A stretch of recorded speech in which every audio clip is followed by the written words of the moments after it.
देश से गरीबी को ख़त्म करने के लिए रिज़र्व बैंक ऑफ इंडिया, जिसके पास ये पावर है, ये अथॉरिटी है मनी को प्रिंट करने की, करेंसी को इशू करने की, तो क्या रिज़र्व बैंक ऑफ इंडिया गरीबी को ख़त्म करने के लिए अनलिमिटेड करेंसी क्यों नहीं इशू कर देती है?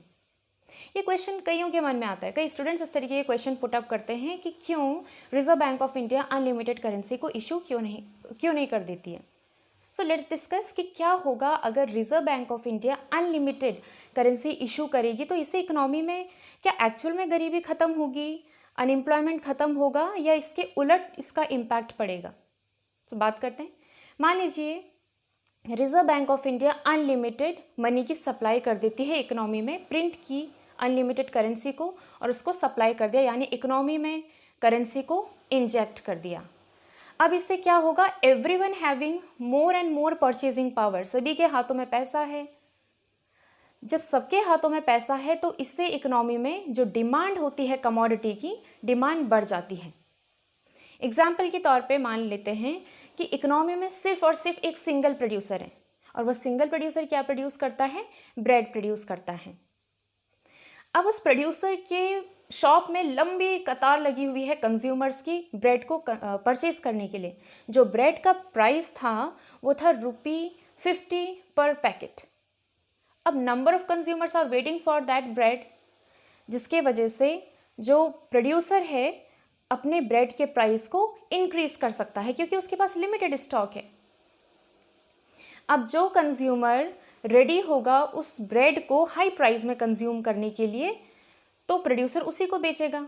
अब यहाँ पे इम्पैक्ट देखो कि प्रोड्यूसर के पास लिमिटेड सप्लाई थी ब्रेड की, और वहाँ कंज्यूमर्स की जो डिमांड है वो काफ़ी बड़ी हुई थी, जिसके वजह से प्रोड्यूसर्स ने अपने कमोडिटी के दाम को इंक्रीज़ किया, जिसका रीज़न ये हुआ कि इकोनॉमी में महंगाई बढ़ी।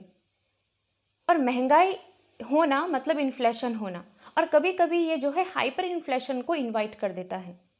तो सिंपल इन्फ्लेशन में कई बार डिस्कस करती हूँ कि इन्फ्लेशन वो सिचुएशन है when the value of the currency decreases and automatically the value of the commodity increases. मतलब ये हुआ कि जो मनी की वैल्यू है वो तो बिल्कुल गिर गई है। अब जो 50 रुपीज़ में हमें ब्रेड मिल रहा था पर पैकेट, अब उसका प्राइस 500 रुपीज़ हो गया। Now consumer are ready to purchase the same packet of bread at ₹500। तो ऑटोमेटिकली आप देख सकते हो कि इकोनॉमी में महंगाई इंक्रीज हुई है। जहां हम ये सोच रहे थे कि अगर अनलिमिटेड करेंसी छापती है रिजर्व बैंक ऑफ इंडिया, उससे गरीबी खत्म होगी, तो इससे गरीबी नहीं खत्म होगी, इससे गरीबी और ज़्यादा बढ़ेगी और ज़्यादा अनएम्प्लॉयमेंट लेवल इससे इंक्रीज होगा।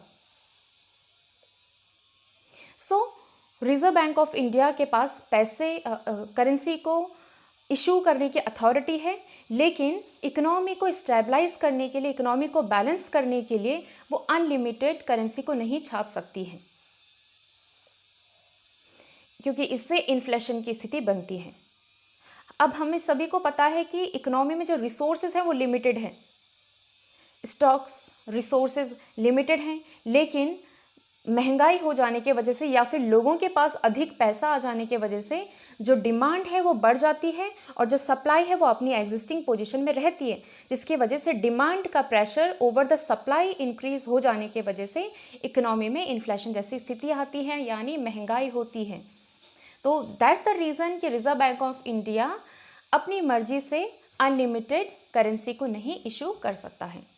सो गाइज, ये शॉर्ट वीडियो थी जो क्यूरियोसिटी है स्टूडेंट्स की कि क्यों अनलिमिटेड करेंसी नहीं छाप सकती है। So this was the reason of कि क्यों reserve bank of India unlimited currency को नहीं छाप सकती है।